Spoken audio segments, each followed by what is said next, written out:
Welcome. It's another Sunday night, and this is BasketBros. We have a loaded show for you guys. Just spend an hour with us, and then we'll have you on to the Coach Cowboys game. I'm Denzel Snipes, and to bring the crew in here, let's see. Well, he said he wasn't going to make it, but then now he's here. He's fully healthy. He's just acquired a new nickname. We'll see how that pans out, but he's our resident DJ, even though he really doesn't spin music. But all the way from Charlotte, DJ Willie V, Will Vogel, come on in. DJ Willie V, the pogo stick. Yeah. Bounce from location to location to location to location to location. So I'm here whenever you need me to be. Awesome. I'm doing good, man. I'm doing good. I'm better than I was. I was dealing with a little cold. I wasn't out of work, but I was dealing with a little bit of cold, little sore throat, little bit of congestion. But you know what? It's almost out of me. I'm still going to work tomorrow. I've only got 6 more days of work because I work for a college, and then I'm off 3 weeks. Oh, okay, sweet. For the Christmas break. So did you ever make it to the ACC championship game last night? I did, and I've got to show you pictures, and I filmed the intros. They're on Sweet, YouTube. yeah. They're on my YouTube account. Okay, then awesome. Yeah, I was pulling for Carolina. That first touchdown looked a little promising, and then it was all Clemson. I thought it was going to be closer, but I'll send you the video. It's a lit intro. Awesome. And coming in here in second, he is the architect of the Pundit's Pundit. If you have a pet ostrich, he's his or her favorite pundit. Coming all the way from Atlanta, Georgia, by way of Quincy, Illinois, Jacob Christner. Come on in.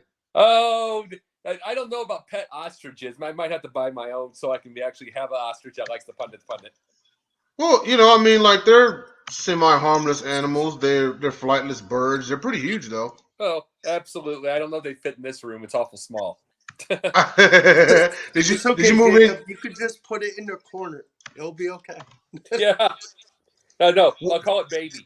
I'll make sure to call it baby. Just put a lampshade over it and be like, that's my new lamp. No, Denzel will get my joke. I'll call it baby. Put it in the corner. Yeah. Baby don't go in no corner. Yeah, just build it a huge sandbox so we can bury his head in it. By the way, Gino, 367 yards. Yep, sure did. Sure did. Coming in, last but not least, he is the pilot and co-pilot and crew of the South Florida Tribune and the Sports Exchange. Come on in here. He's got his Detroit Lions hat on because they won today. Scott, the Motor City Madmouth Morgonroth. Come on in. Hey, yeah, I'm proud to wear it today, even though the Jacksonville Jaguars are media distribution partners, so are the Lions. And, with all due respect, I've been a Lion my whole life. The last time they won a championship was on my birthday in 1957. Problem was I wasn't born then, but at least a date remembers. And, I got to tell you, I'm glad you adapted very quickly with the name Pogo Stick. It fits. I gave you the name number 1 because you're up and down with the camera. Number 2, if I invite you on the show, man, then I'm out, then I'm in, then I'm out. So the way you bounce back and forth, it's a fun nickname to pin the nickname on you. And I'm glad that you have a sense of humor that you can handle it and take it in pride. So no harm. But, hey, you know what? I can't put waffle in there because how do I know that Aaron Rodgers and Brett Favre have already trademarked it? But I'm giving you Pogo Stick. There's some possibilities there, man. If you're exactly for a college. So there you go. End the show, off the show, end over show. Now we got a Pogo Stick here. Good stuff. Yeah. Overall, I may have to buy one and have it in my backdrop. Yeah. Overall, what? I'm giving him an idea to go to a toy store so he can get a pogo stick and then find a way. I've tried them. I'm scared to try them. No, you don't need it, man. You're missing it. Just have a pogo stick hanging on your wall behind you so we can see it. You don't have to. Are you crazy? You think I go on? Frame a pogo stick. That's operation number 29 waiting to happen for me. No, just buy one and keep it in the wall. I'll toughen you up, Scott. Huh? Yeah. Operation number 29. Are you kidding? I hit my insurance deductible in February. What do I need to do? Hit it earlier in January next year? We better not do that. That wouldn't be a bad idea. Scott, overall a great weekend for the state of Michigan. Michigan wins the Big Ten. The Lions just won, and the Lions are now 5-7. And they could very realistically win eight games. Well, you know what? Had they have won that Buffalo game, you're looking at 6-6, and they nearly Who do they play next, Scott? the Minnesota Vikings, who I think Vikes. they're going Oh, to. I think they beat the Vikings. I think they beat them. Yeah, and they should have beaten them earlier. So I have a feeling that my wife is going to love what I'm saying right now, that if they beat the Vikings, it's a beautiful thing for us. So I don't think my wife, who's a diehard Packers girl, she'll be – I don't know if I can get her to wear a Lions hat that weekend when the Lions are playing the Vikings, but she'll be rooting awfully hard. Say, come on, guys, come on, even though I don't like it, but I got to like it this time. Yeah, absolutely. Yeah, but the Lions and the Michigan Wolverines, it is what it is. So. Yeah, and of course they're in the college football playoff. They will face – who are they facing? TCU. They're facing TCU. Yep, they're facing TCU in the semifinal. Yeah, so Georgia gets Ohio State in their backyard. Ooh. Yeah. Imagine Ohio State, Michigan. Ooh. National championship? Oh boy. Yeah, but that's not in their backyard. That's in the desert. Jacob's got them over at the. It's gonna probably be Georgia and Michigan. Yeah, probably. Probably a rematch from Georgia's last such a year. monster. Georgia's just a monster. Oh, they sure are. Yeah, no doubt about it. Yeah, they are. Well, everyone, thank you for tuning in to BasketBros. Just here to let you know that if you are a first-time viewer that we are on Sideline Sports. If you're tuning in on one of the platforms, just know that you can find us on 3, even 4. We're on DB TV. We also are on YouTube, Facebook, and Twitter. So leave that like, but more importantly, go ahead and hit that subscribe button. Subscribe to Sideline Sports because it's more than just BasketBros. There's a plethora of shows, running all day long, all new material. You can even go back and watch some old episodes and kind of catch up if you want to. Do a little binge watching. If you can binge watch Hulu, you can binge watch Sideline Sports. You know what I mean? So most definitely subscribe to us. And also for Scott, you can find him at Tribune South on Twitter. That's going to be time number 1 that we showed us in this broadcast. You can also out of many. You can also catch that right there on his tag as well. But great way to segue into our first topic, and that is our BasketBros Legend of the Week, Jesus Shuttlesworth, Ray Allen. Now, Ray Allen, he was the 5th pick overall out of UConn in the 1996 NBA draft. He was selected by the Minnesota Timberwolves. He played from 96 to 2014, considered one of the best shooting guards of all time, the best shooter of all time before some guy out in Golden State. He's a 2-time NBA champion. He also is a 10-time NBA All-Star, All-NBA second team, All-NBA third team, NBA Sportsmanship Award in 2003, 3-point contest champion in 2001, NBA All-Rookie second team in 97. He's on the NBA 75th anniversary team. And also UPI Player of the Year in college. Also, he was a consistent first-team All-American, Big East Player of the Year, 2-time first-team All-Big East, USA Basketball Male Athlete of the Year, UConn Huskies number 34 retired, and South Carolina Mr. Basketball. His career average, he averaged 18.9 points per game, 4.1 rebounds per game, 3.4 assists per game, and he's in the Basketball Hall of Fame as a player. He also won gold with the 2000 United States men's basketball team in Sydney. You talk about a guy that was automatic before that guy out there in Golden State. When you think of a marksman, the great marksmen in history, Reggie Miller, Craig Hodges was another one. He was another 3-point contest favorite of mine.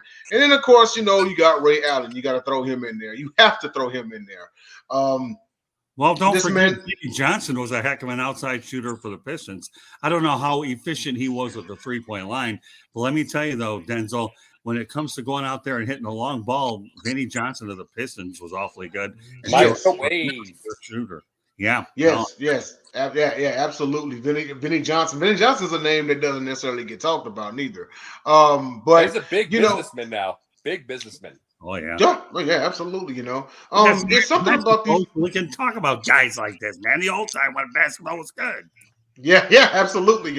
It's crazy how these guys came to prominence being known for the 3-ball long before the 3-ball became popular. When the NBA adopted the 3-point shot from the ABA from the merger in 1976, it made the way for, the Ray Allens, the Vinnie Johnsons, the Craig Hodgeses, the Reggie Millers, and of course that dude out there in California in Golden State. But when it comes to Ray Allen, I mean, I was glad to see him win one. He absolutely deserved it. And not to mention, he has probably the clutchest three-pointer in the history of the NBA. In fact, you know what? Undoubtedly, that's the clutchest three-pointer in the history of the NBA Finals. And I dare anyone watching to find a clutcher shot of the in NBA Finals history. But yes, here's to Ray Allen, our BasketBros Player of the Week. We'll start off with Will. Will, your thoughts on Ray Allen? Man, it's awesome because I was born in '94, and before Curry came along, the three-point shooter was Ray Allen. It was a guy I watched day in and day out for the Bucks, the Sonics, the Celtics, the Heat, all the teams he was a part of. And it's crazy because when he was drafted on trade night, you think of, and I think we did this a while ago. Imagine if the Timberwolves didn't trade him to the Bucks. He could have played with KG even sooner. He could have played with KG even sooner, and it would have been scary. But he had a small big three when he started off with the Bucks. Forgot if he had Sam Cassell maybe and Glenn Robinson or someone in Glenn Robinson. But he played varsity basketball at age 15. He finished UConn career third on the scoring list. And he was honored at the Huskies of Honor. And I don't know if this is still in existence, has the school record of making 115 three-pointers in a season. But overall, this guy was prolific from three. After Reggie Miller was done, I didn't get to watch Reggie Miller. I got the end of Reggie Miller, the last few years. Not the great, amazing. I don't think I was even born when he did this with the Knicks. But Ray Allen, what a great shooter, what a great player. Was on that fun Celtics team with the big three of Pierce and Garnett. Then he went to Miami, which I didn't like their big three. I only liked Wade and Bosch and Allen on that team. And he was just dynamic from He three. didn't like the big three, like I read this. Yeah, really. I'm sorry. I read this other thing, and I was like, really? Ray Allen, I forgot what year it was, and we all know him as a three-point shooter, of course, was in a dunk contest early in his career. A three-point shooter. Yeah. Before he was a three-point shooter. But no, Ray Allen is definitely in the conversation for one of the best three-point shooters of all time. We know that. And overall scorers. Yep, absolutely. And Because he was more than just a three ball. And you know what's even cool? He acknowledges Curry and he acknowledges Reggie Miller. When he beat Reggie Miller's record, guess who was in attendance? Reggie Miller. Guess who was in attendance when Curry broke their records? Reggie Miller and Ray Allen. So greatness respects greatness, respects greatness. And that's what I love about record-breaking and just overall sportsmanship. Awesome. Swinging on over to Jacob. Your thoughts on Ray Allen? Well, good one, by the way, Will. One of the things also, I was thinking about this. Just imagine, when we were talking about all-time great three-point shooters, could you imagine the ultimate three-point shootout tournament? Bird, Allen, Miller, Bird, Ellis, that left Shrimp, Craig Hodges, Ray Allen, Ray Allen, Reggie Miller, Steph Curry, and name one more. And Klay Thompson. Klay Thompson, maybe. Could you Klay beat Steph in one. Could you imagine that three-point shootout? That'd be there wouldn't need to be another one after that one. Like that would be that's the main event. That's it. Well, the thing about Ray Allen, I look no at more, it this way. no more. Yeah. Could you remind me what year was the one where he nailed the three? Was that 2013? 13. Yeah. You got to realize this part.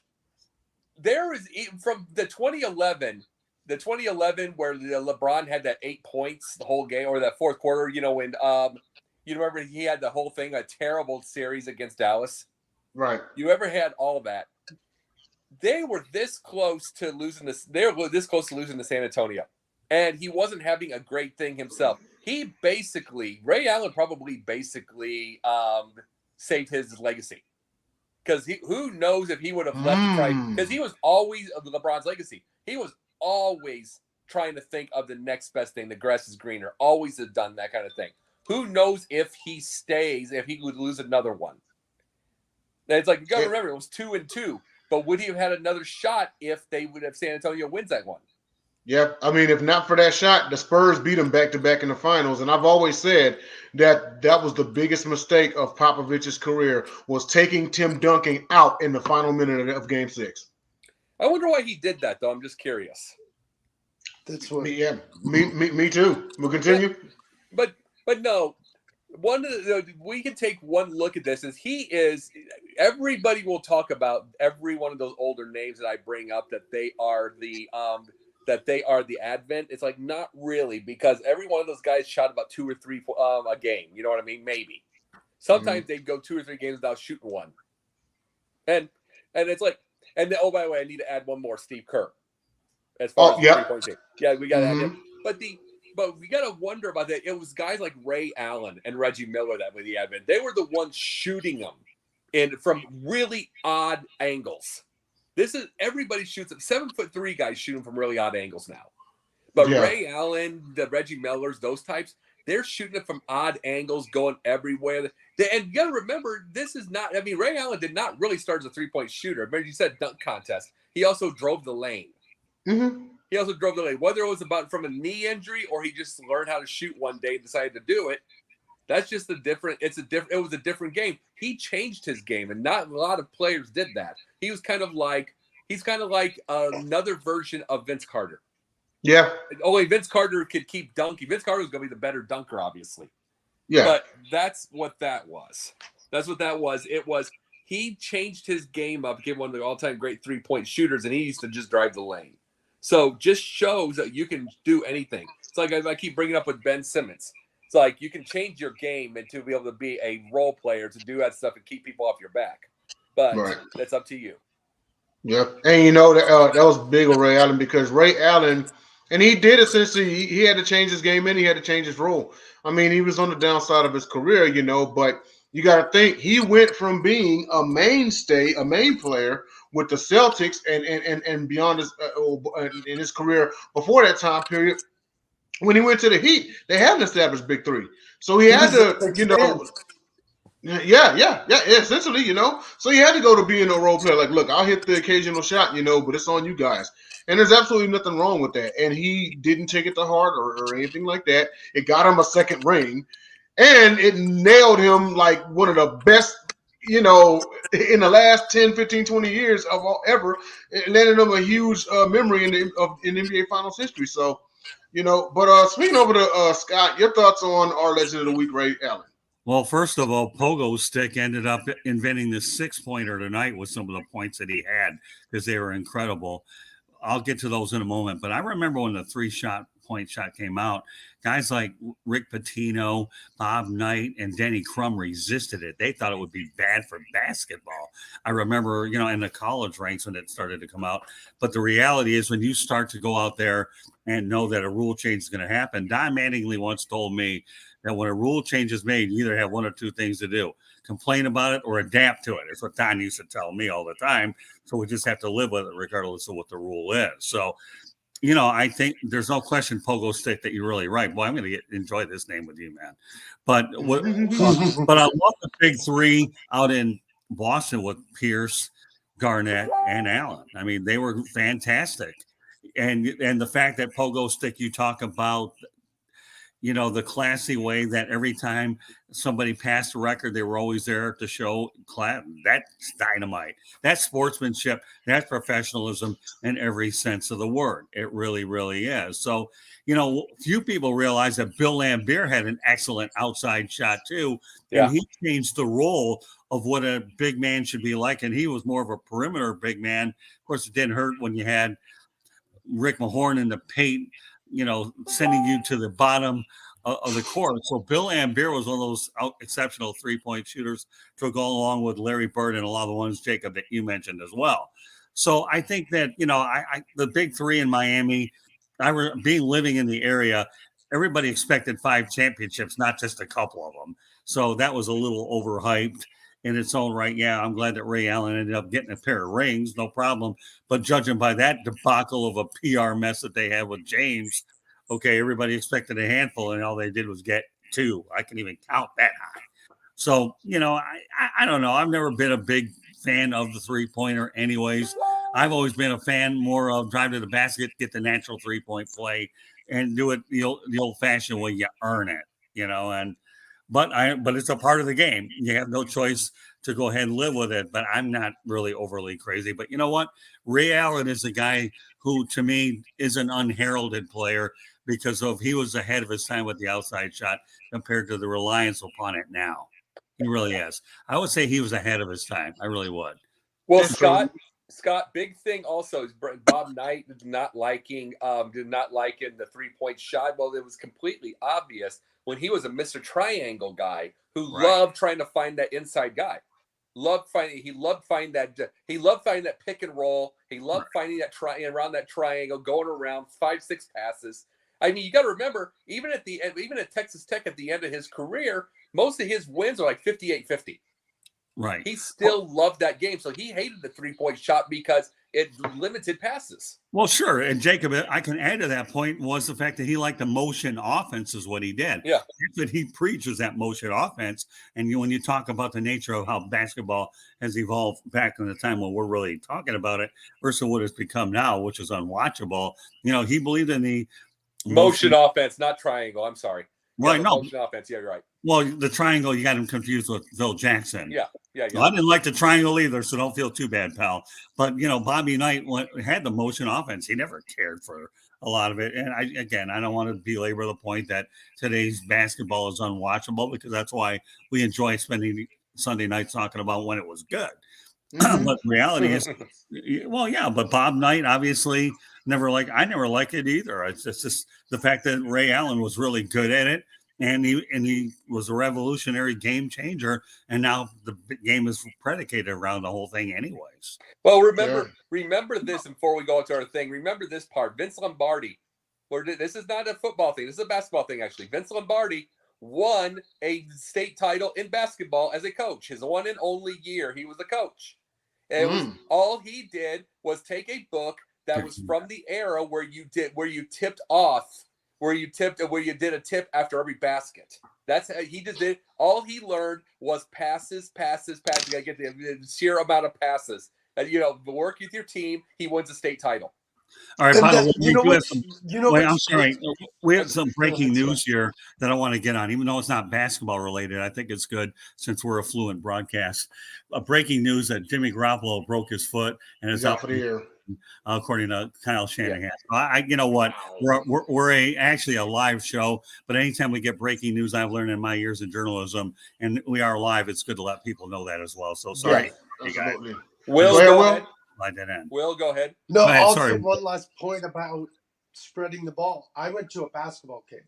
I wasn't good, but the rule was when we had 3v3 tournaments, you were not allowed to score the ball unless everyone touches the ball once. That is good fundamental basketball. Yeah. Well, then if you're going to go there, Will, you might as well go ahead and talk about Hoosiers, all right? When Gene Hackman went ahead and passed the ball, a minimum of 3 passes, right? And then you talk about 3. And if you went against what he told you, you got a chance to sit on the bench. You get to sit right next to him. What's that? And there's only 2 people on the bench. You get to sit right next to him on the bench. Well, that's my favorite movie of all time. I actually went to the Knights gym many years ago, and I'm going to probably, who knows, never know. I might get back there at some point down the road. But point is it's about spreading the basketball out, and they always say share the basketball. But in terms of what Ray Allen did, most unselfish player, and revolutionized the game, which now is probably the main course of the meal versus what it turned out to be when he was born. Exactly. It's a good way to segue into our next topic, and that is BasketBros debate. Players from the past with zero hope of making it now. Jacob, this is yours, right? Yeah. Okay. Yep. I'll let you lead this one off because I was trying to see like what angle you were trying to come at. Okay, I'm This. gonna name a couple of names from this. I'm gonna say this right now. Paul McKeskey. Oh my goodness. Paul McKeskey. It's like, see, I'm gonna let's see. We had Paul. Those type of guy. I'm just saying this. The reason I say a guy like Paul McKeskey, nice player from his day, a little bit of a rough. He could shoot from about 14 to 15, but you got to realize now it is so athletic. People are so athletic now, and so every which way but loose, and it's like you're getting a 7'2" bull. You know, Manute's kid. You're getting him, and he's driving down the lane, and he's leading breaks, which remember he's doing all that kind of stuff. It's like a guy like McKeskey, and I am tempted to say Mark Eaton too, much as he was a shot blocker, but would they have any part of this game? Those are the ones I'm bringing up. You know, it's like I love Mark Eaton, and I think that if he would have been around during the time, you know, for the NBA Finals, they'd probably take one from the Bulls because there was that center they never had. You know, so it's like quite possible on that because he was the shot blocker, and Michael Jordan hated playing him because he would block a shot. But the biggest thing is I would think those kind of guys, like the ones right now, I mean, basically the ones that were just statues. The ones that were just statues under the basket, I think they'd be dead, like McKeskey, like Eaton, those types. Okay, then. Will, what about you? So I was actually talking to Jacob earlier about this. These two guys would not survive. Jerry Lucas and Bob Pettit. The reason is Jerry Lucas was 6'8", Bob Pettit, 230. Bob Pettit was 205, and I think he was like 6'9" or something like that. The problem with Jerry Lucas was he was labeled as a power forward. Today, he would be a small forward. He would probably be a small forward. In my eyes, he would be. And they said he was a dominant rebounder, which he was at his time. Today, you would have to go over Giannis and LeBron and KD and Embiid and Jokic. And no offense, he would not match. He was a great player, but the athleticism and the big guys now who are strong, no. Same with Bob Pettit because he was 205 and he was a power forward in the center, and he would not match well with LeBron because LeBron is strong like crazy.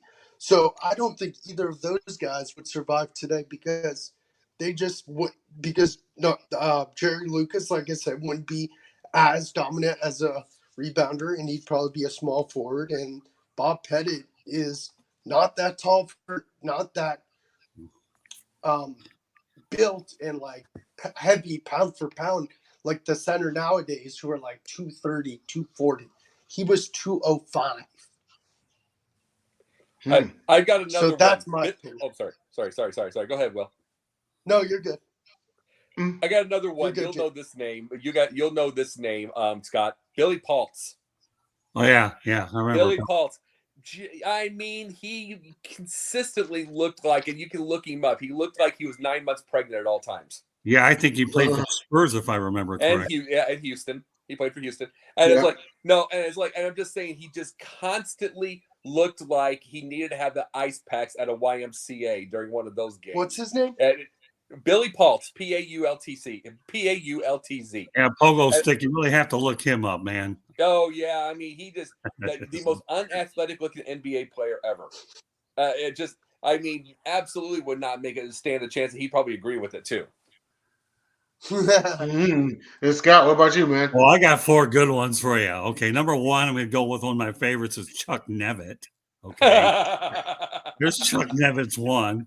The other one would be Sam Bowie. Okay, yeah. I would go with Bill Walton, and then the other one would be Rick Smits. And why would I mention all those guys? Because number 1, you know, they all ran into ankle issues is what they do. If you think you're going to run back and forth in this day and age with these guys, the way they run like a bunch of gazelles, then Santa Claus is Jewish. And yes, I love that analogy at this time of the year. I Yeah. love that. So let me repeat the names, Pogo Stick, because you say you're the big researcher here of us, and we'll take your word for it, Pogo Stick. Man, that name is great. Why didn't I think of it weeks ago? So let's recap. Sam Bowie, who was, by the way, I believe taken ahead of Michael Jordan with Boss. Sure He was the first Yeah. overall.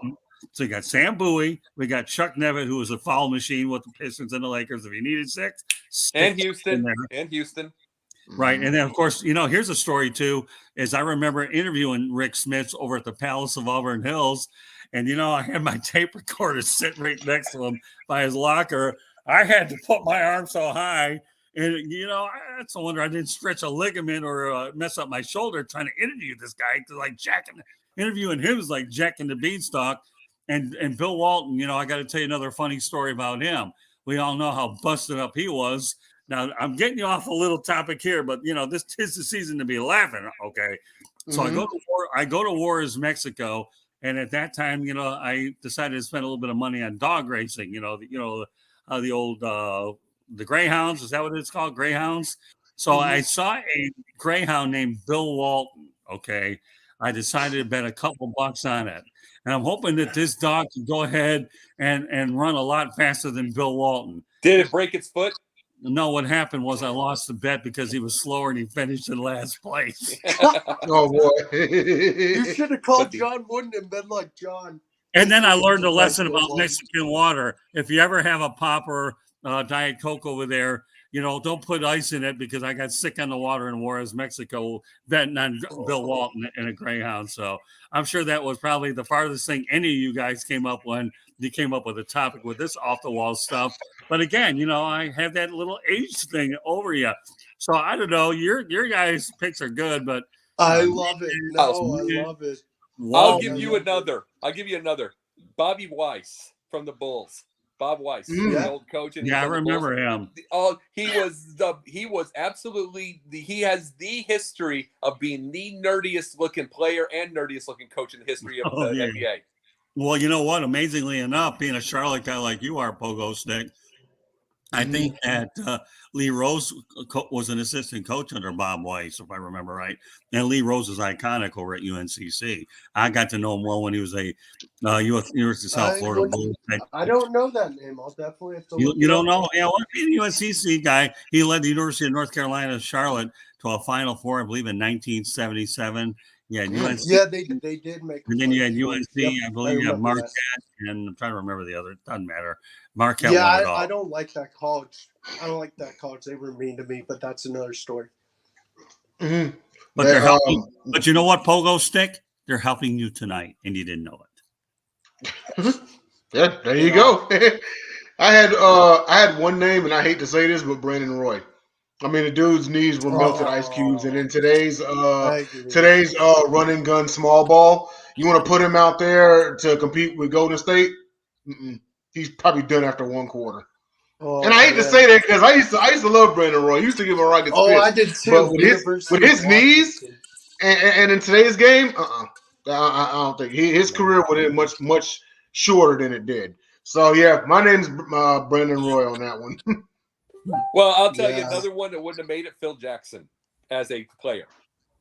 Because you remember, he was a left-handed hook shot. He was a left-handed hook shot and a rebounder. It's like, but at the same time, in this run and gun league, he wouldn't have made it. Well, you know what we ought to do for a future broadcast is what if. And I'll have a what if segment about players that would have done well because of injury. And I'll bet we'd have a list really long. And I mentioned one was Sam Bowie. Can you imagine what his career would have been like if he hadn't had all those ankle problems? And luckily, Grant Hill was a beneficiary. There's so many what ifs. Grant Hill was a beneficiary of new medicine, which enabled him because he had some severe ankle issues. It makes you think real quick before we go to the next thing. There's so many what ifs: Brandon Roy, Sam Bowie, Grant Hill.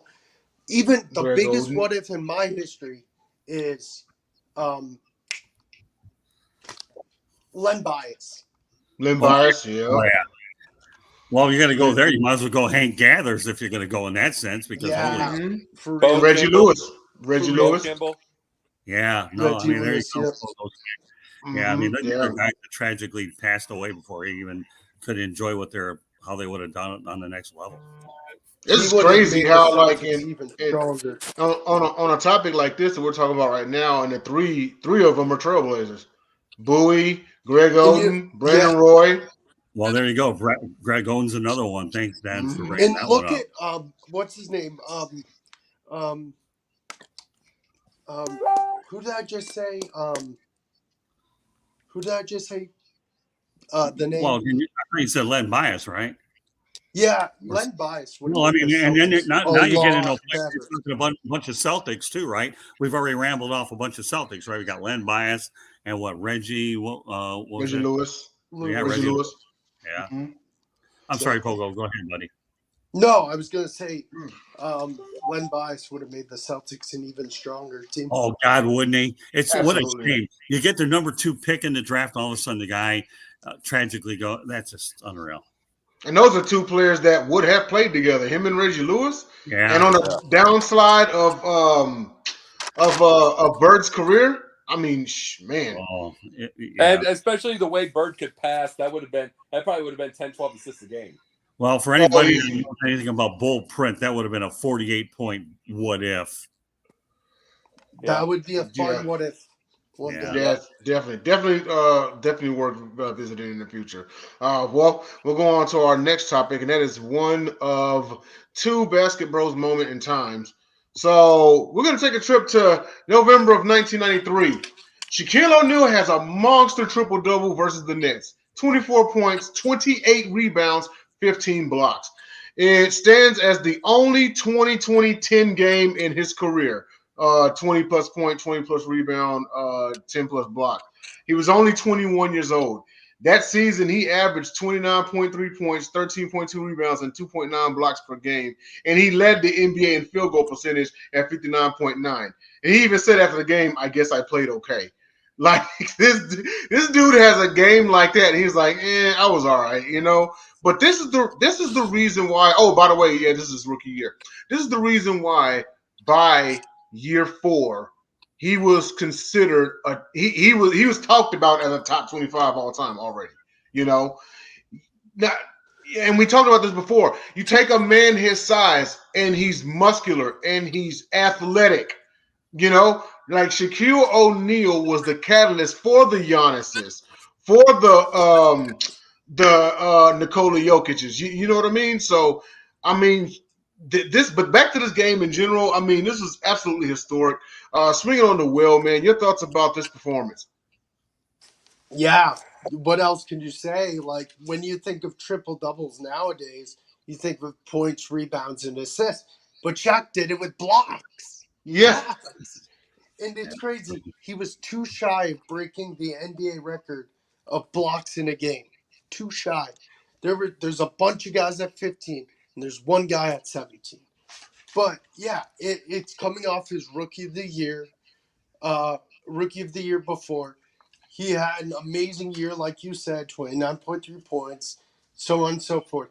But this only, I think, set the table and showed why Shaq was coming out and said, hey, I'm the new face of the league. I know you right. got Jordan stuff, but I'm coming up and I'm going to be one of the faces of the league. Watch out for me. I'm going to make some noise. And you know what? Not only did you make some noise that season or that game, you made noise that season and you made noise for your whole career. Shaquille O'Neal, have yourself a field day. That was a hell of a game. Yeah, absolutely. Jacob, your thoughts about this game?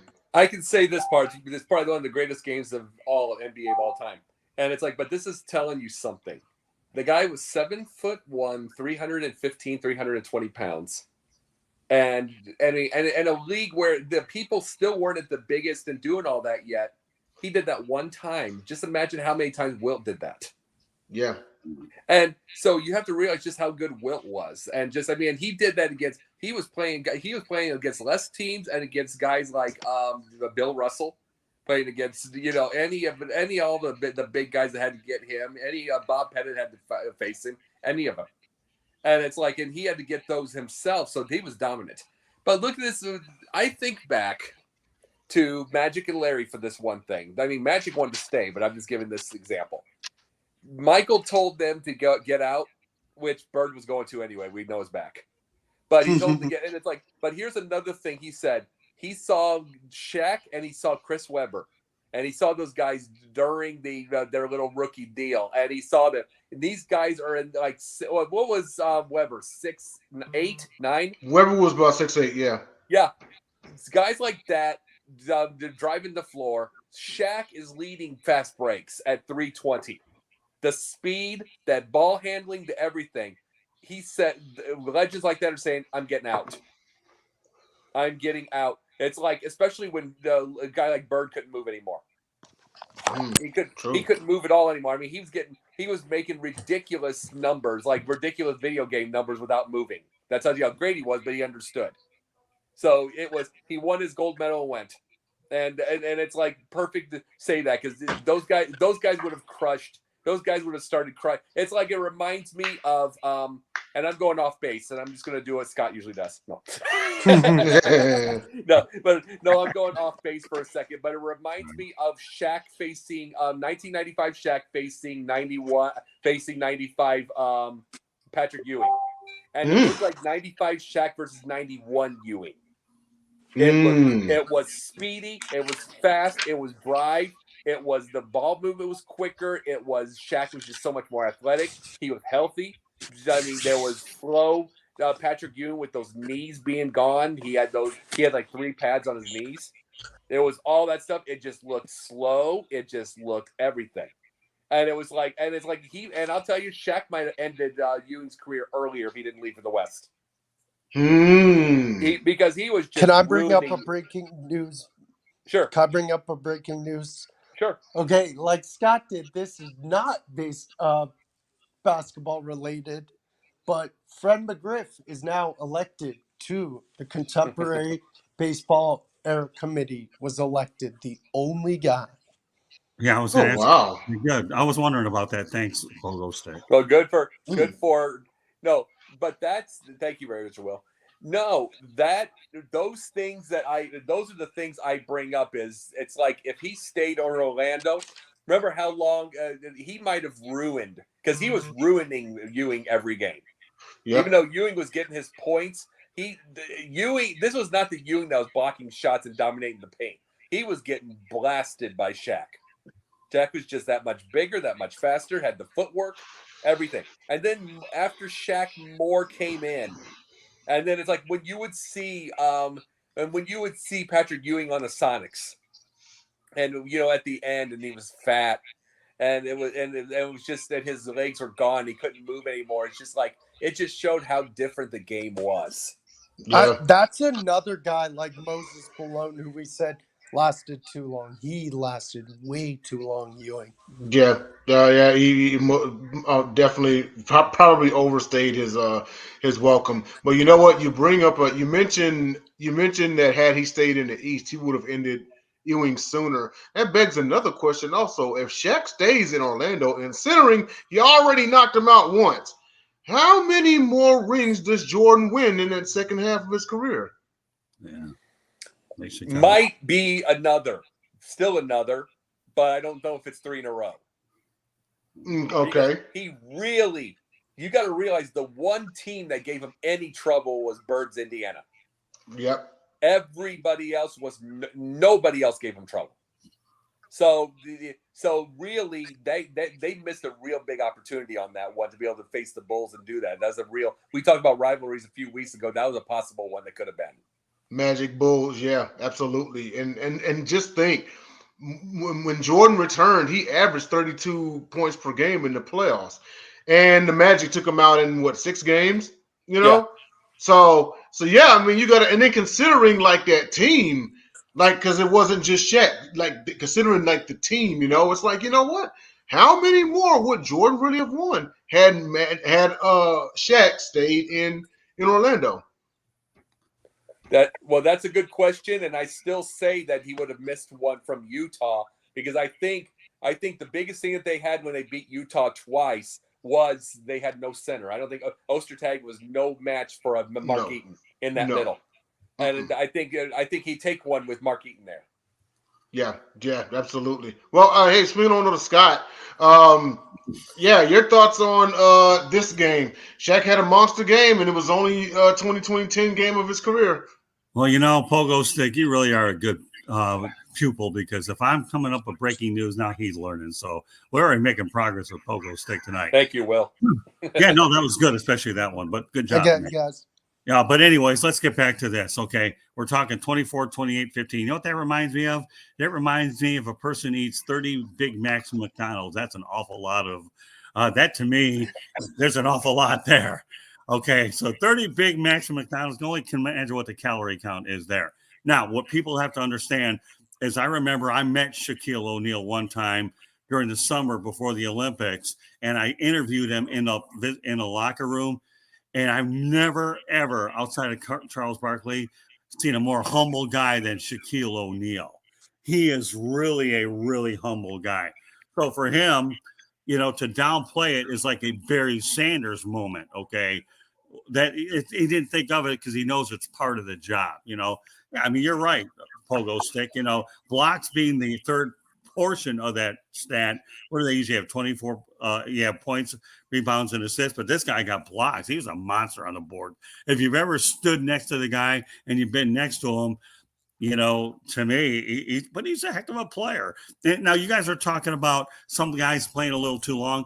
Maybe toward the end, a lot of that's attributed to the fact that they're getting paid more money. Why not fatten your pocketbook a little bit more if you can do it and your value is high enough to do it, as in the case of Ewing, you're talking about it. If you can make a little extra money, but O'Neal is just O'Neal. I think, let's face it, he did well with the Lakers and certainly had a nice start to his career with the Magic. So you know what, Shaquille, and now obviously if you look at his humbleness. All you have to do is look at the way he handles himself on TNT with the NBA coverage. That's the same person you had playing the game. And was he a big, intimidating force? You bet. He came 100, 320 points as advertised and was a menace there.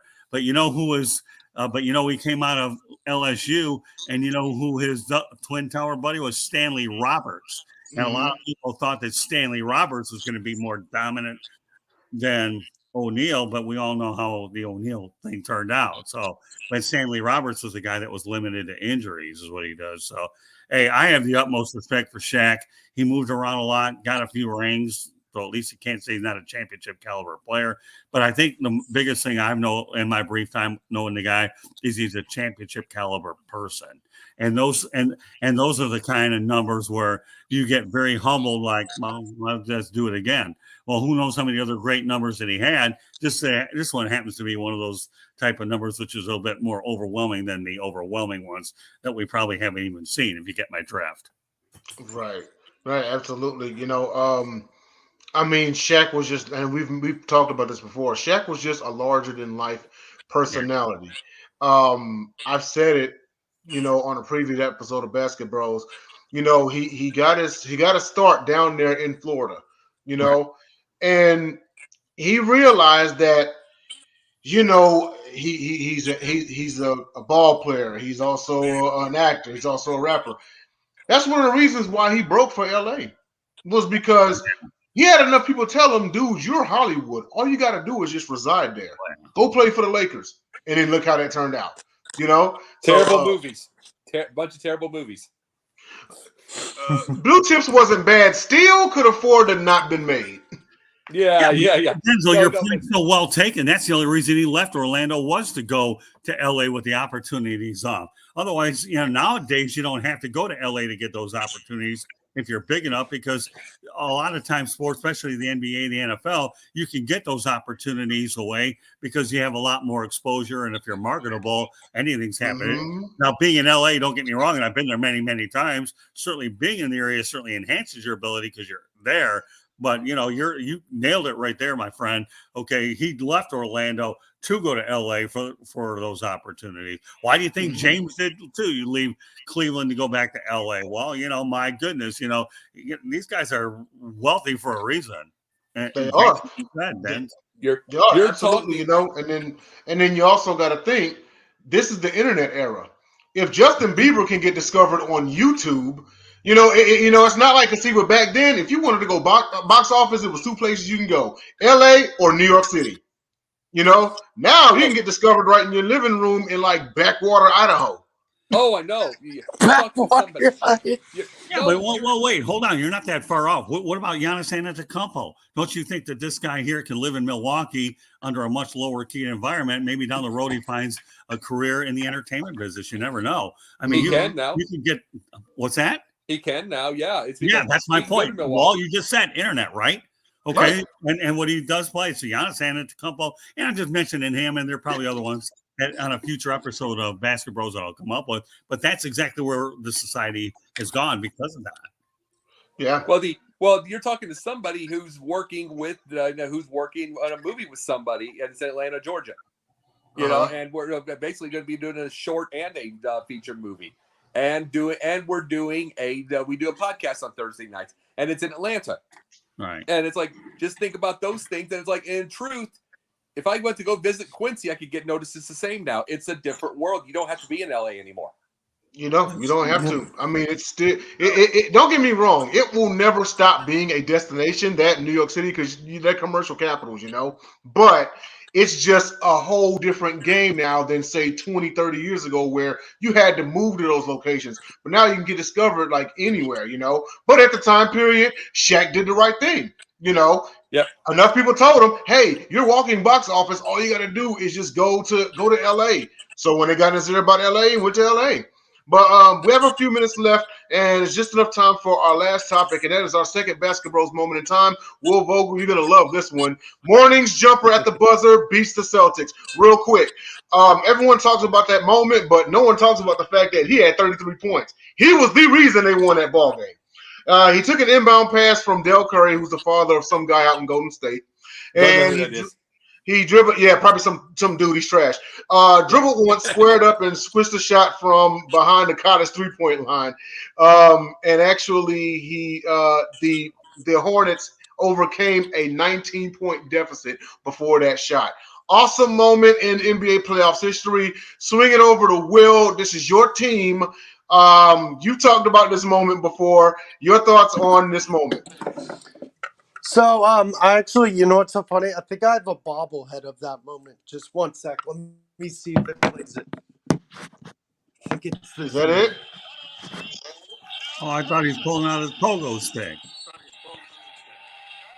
Okay.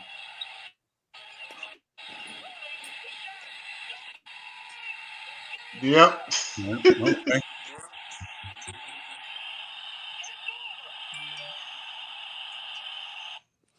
I always kind of viewed that as the NBA version of Leitner's shot to it was almost identical, but go ahead. They did a Hornets giveaway of Steve Martin, the former commentator, doing that famous call sometime during a game.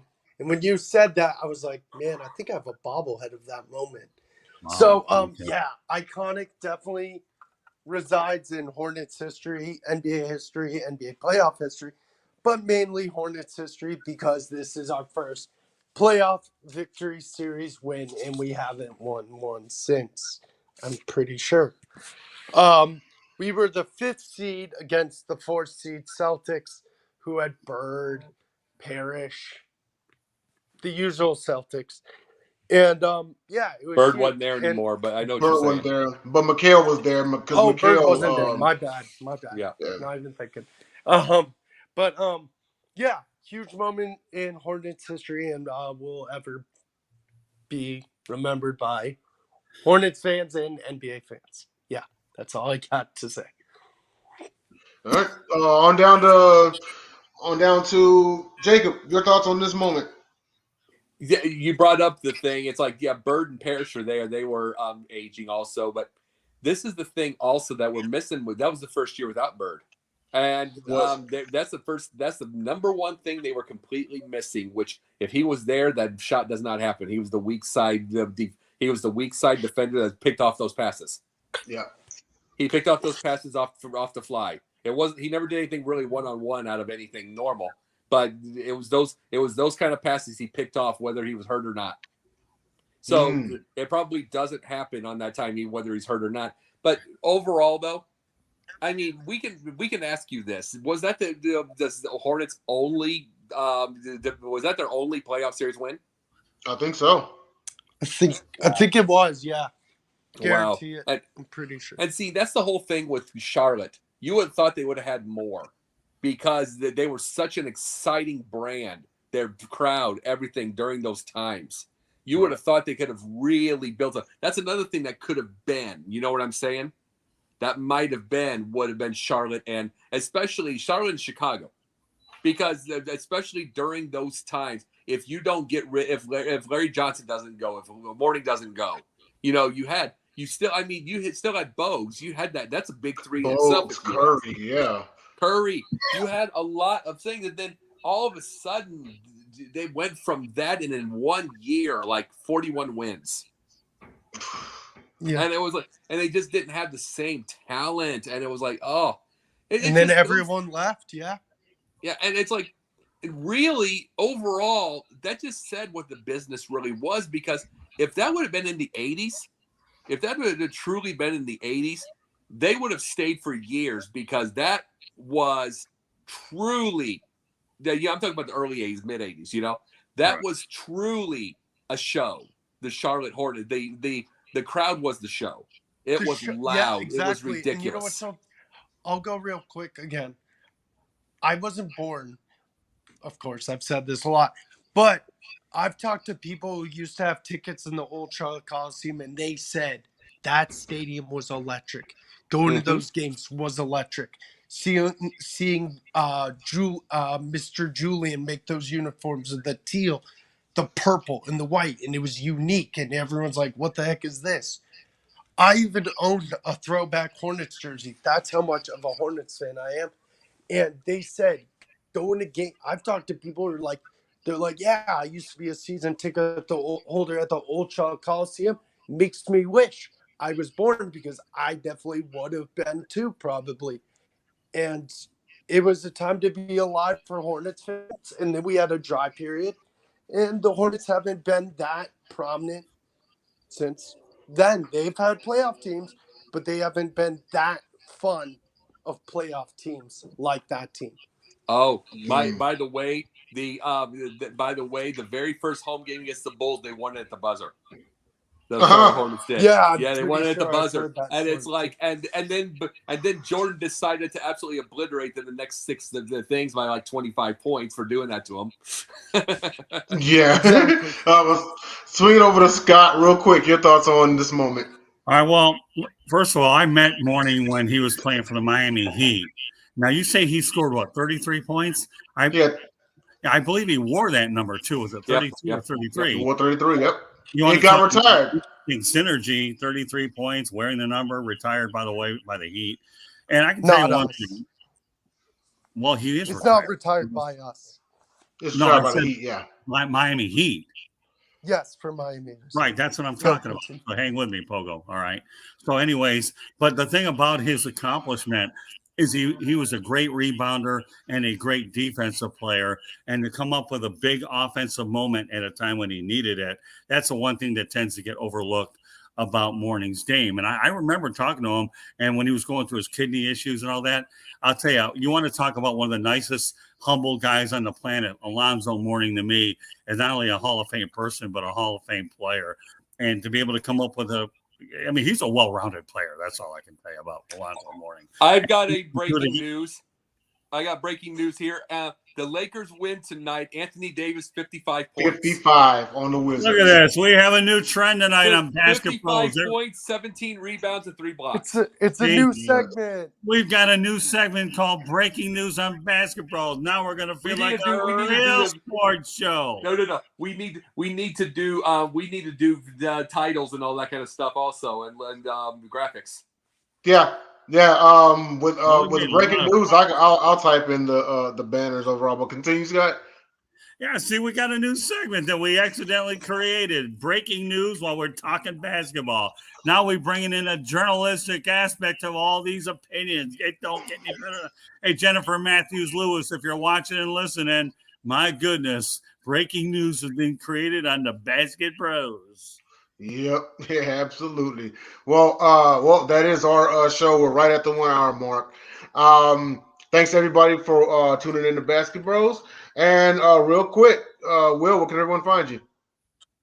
You guys can find me on the NBA Carousel during the NBA season, but we are starting in January. You can also find me on the Sip Off. You can find me on here on BasketBros. And lastly, you can find me as a contributor on the South Florida Tribune YouTube channel. Awesome. And Jacob, go ahead, man. Sunday nights here, Basket Bros, and working on a possible idea with John Shearer. Going to let you know more about it later. We're working on that type of show right there. Monday nights during the season, NBA Carousel, Megan Price. Tuesday nights during the season, is confidential. Will not be 11 o'clock anymore because we like sleep. Let's see. Wednesday nights, doubleheader. The pundits. Scott's with that, and then Jay's with that. And then doubleheader goes to Sports Exchange with the Tribune South. Thursday nights, I'm away from pundits and do yin and yang with TJ Sanson. You know, it's like we have with TJ Sanson, which we talk about film, we talk about politics, psychology, all kinds of different things going on in the world, anything but sports. And then every once in a blue moon, when I'm called, and if somebody invites me on, I go to the gauntlet. All right. And Scott, on you, man. All right. Well, our website is www.southfloridatribune.com. Our Twitter information, we've had it on there the whole show, but it's on there at Tribune South. Most of all, please subscribe to the South Florida Tribune YouTube channel. Please subscribe to the South Florida Tribune YouTube channel. It has all the shows that we have on our network, including the ones that obviously Pogo Stick to me is a contributor too, because he does an unbelievable job in the chat room, lighting things up, and Jacob as well. So yeah, just subscribe to the channel. You get everything we've got. So been a pleasure being on, and of course I enjoy everything that the relationship we've created with Sideline Sports have been a real grand slam for us all year long. So Sideline Sports, Tribune South collaboration. You all, if you're not tuned in, you're missing it. Tune in to Sideline Sports. Subscribe to South Florida Tribune and subscribe to Sideline Sports. We've got tons of shows. So for Will, Pogo Stick, Jacob Christner, and Scott, the Motor City Madmouth Morgonroth, I'm Denzel Snipes. We will see you all in 7 days. Later.